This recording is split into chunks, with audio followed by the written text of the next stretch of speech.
August 4, 1578, northern Morocco. Two armies face each other.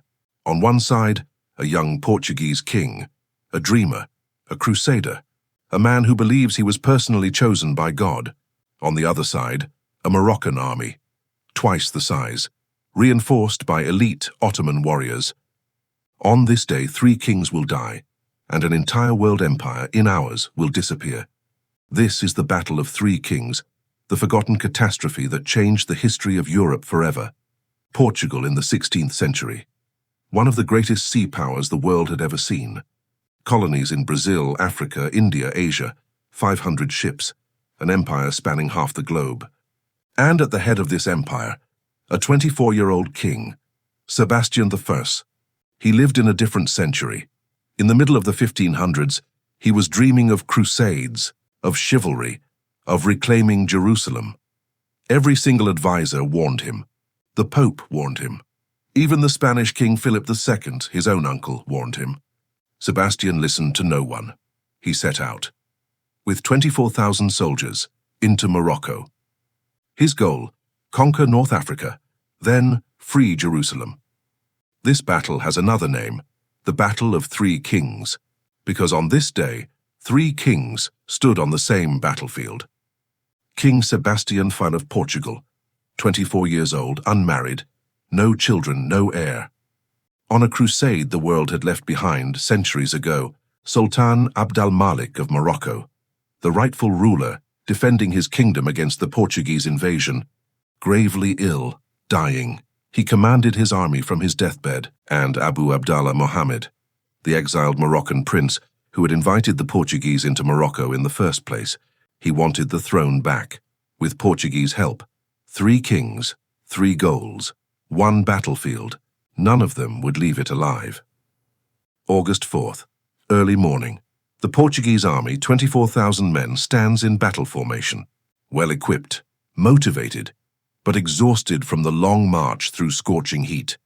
The Moroccan army, 40,000 men, including 15,000 Ottoman janissaries, the most feared soldiers in the world at that time.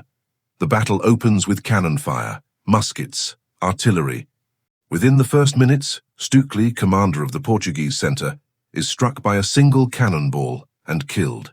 The Moroccans encircle the Portuguese from every side. The flanks break, then the centre. The Portuguese try to flee, but the Wadi al-Makazin River cuts off their escape. Thousands drown. Thousands are cut down. In less than 4 hours, the most powerful army Portugal had ever fielded is destroyed. And then the prophecy of the name is fulfilled. King Sebastian I dies on the battlefield. He is 24 years old. His body is never definitively identified. No children, no heir, no successor.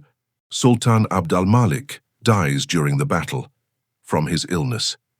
He had commanded a decisive battle while he was already dying. His death is kept secret, so the army doesn't collapse. And Abu Abdallah, the man who started it all, drowns in the river while fleeing. On a single day, three kings, dead. The disaster of Alcácer Quibir is not just a defeat. It is the end of Portugal as an independent world power. Sebastian had no heir. His elderly uncle, Cardinal Henry, takes the throne, but he is old, sick, childless. 2 years later, he dies too. In 1580, just 2 years after the battle, Philip II of Spain absorbs Portugal. The greatest sea empire in the world falls without a fight. For 60 years, Portugal becomes a Spanish province. The colonies, the trade routes, the wealth, all of it, because of one dream, of one 24-year-old king.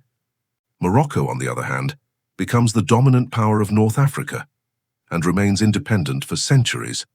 The Battle of Alcácer Quibir. 4 hours, 3 dead kings, 1 destroyed empire. Sebastian became a legend in Portugal.